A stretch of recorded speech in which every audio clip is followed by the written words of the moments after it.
Hi and welcome to No Second Season. Today, this edit is all about fitting a front and rear axle to a Specialized Demo8. Mine's a 2016 model and it's got boxer forks.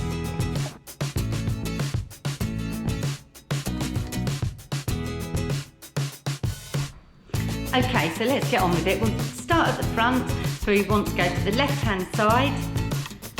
What you'll need to remove and refit the front axle will be a 6mm Allen key, a torque wrench and a little bit of grease.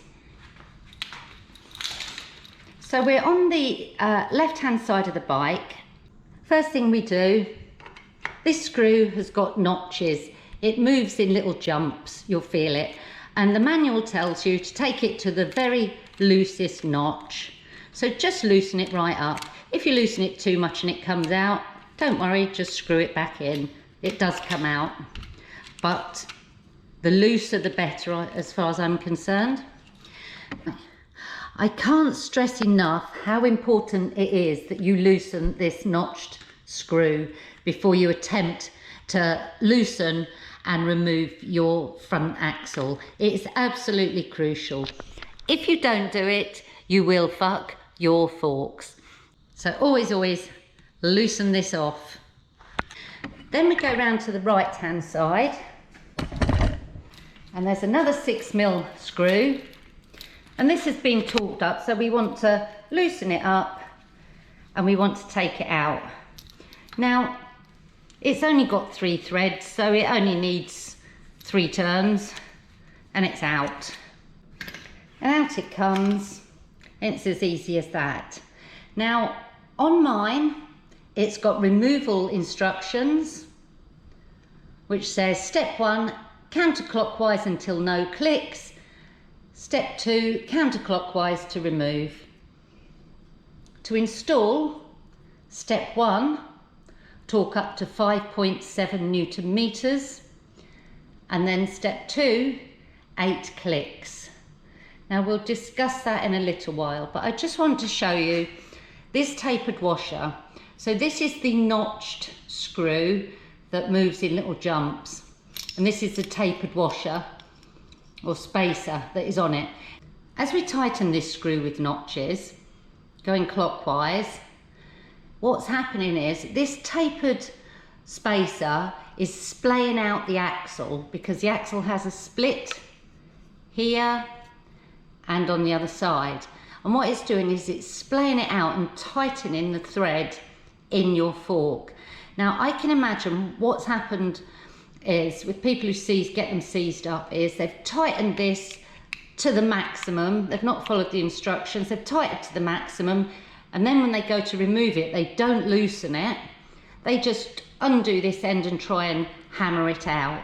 And of course, these threads are engaged more than they would be because they've tightened this. So follow the instructions and I think you should be okay.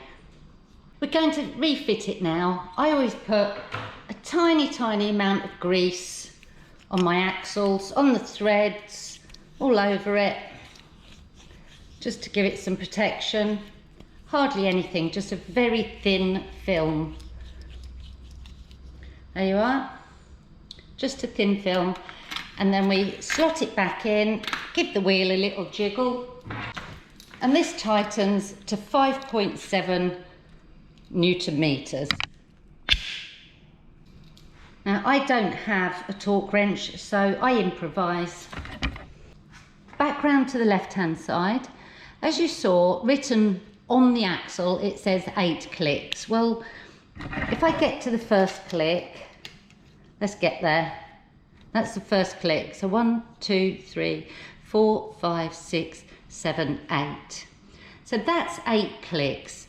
Now I've never done that. I've always tightened it till it's sort of flush and it got a little nip on it. But I actually found a manual, a RockShox manual, which says do 8 clicks or 3.4 Newton meters. Well, 3.4 Newton meters is pretty blooming tight for this tiny little screw. I mean, it's it's probably about that tight, which to me is a little bit too tight. But that's what it says in the RockShox manual regarding this axle. So, you know, you've got the choice. You can do the 8 clicks. I wouldn't, but you can. You can just do it so it nips, or the 3.4. So anyway, that's it for the front. Let's get around to the rear. To do the rear, I use thread lock, a little bit of grease, and a 5mm Allen key.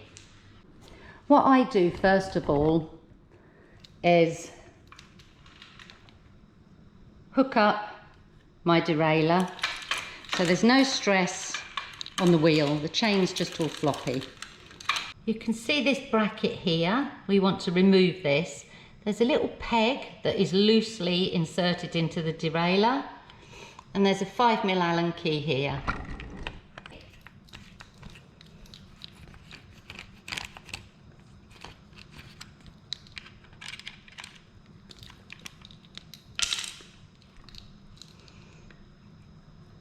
That's the bracket off, and what I'll do is just clean it up, make sure there's no old thread lock or oil on it.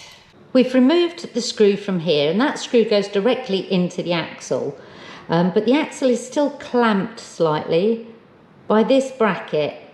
This bracket carries the derailleur, so I don't want to take that right off. So what I'm going to do is I just loosen these screws, and I just loosen them so the screws are still engaged, but so the gap widens here, so it unclamps the axle, and then with a gentle push the axle moves. Now on the left hand side, here's the axle, can pull it out. It's only got an internal thread in this end, the end we took the screw out of. The other end is a square. It's just a square that fits snugly, precisely in this square recess here. To refit it, I put on a tiny amount of grease, slot the axle in. You might need to jiggle the wheel a bit. That square, the square should be completely flush in the recess. Back on the right hand side, I'm going to put a tiny amount of thread lock on the screw and a tiny amount of grease on the peg. And what you need to do is slide the peg into the derailleur,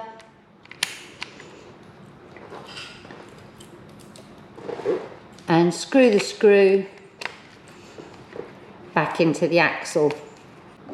This screw torques up to 3.4 Newton meters.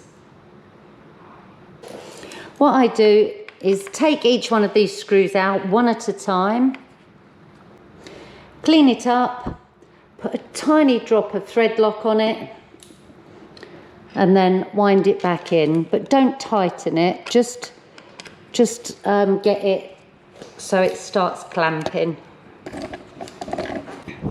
Then what I do is I do these screws up, and I just do them a bit at a time, so it's evenly pulling up the clamp onto the axle, and it completely closes up the gap, but I try and keep the gap sort of even as I'm doing it. And then I torque them up to 6.2 Newton meters, or my guess. And then I don't forget to release my derailleur. So that's what I do to remove and refit the axles in my Demo8. It's a 2016 model, as I said, with boxer forks. I've not had any problems with it, with them seizing or them coming loose. But hopefully this was useful to you in some way, and if it was, please give me a thumbs up, and also please hit the subscribe button. It's free, and unless you hit the notification bell as well, you won't keep getting pestered with notifications, so it'd be great if you subscribe. So until next time, I'm saying bye for now. Apprenons le cha-cha-cha. Apprenons le cha-cha-cha.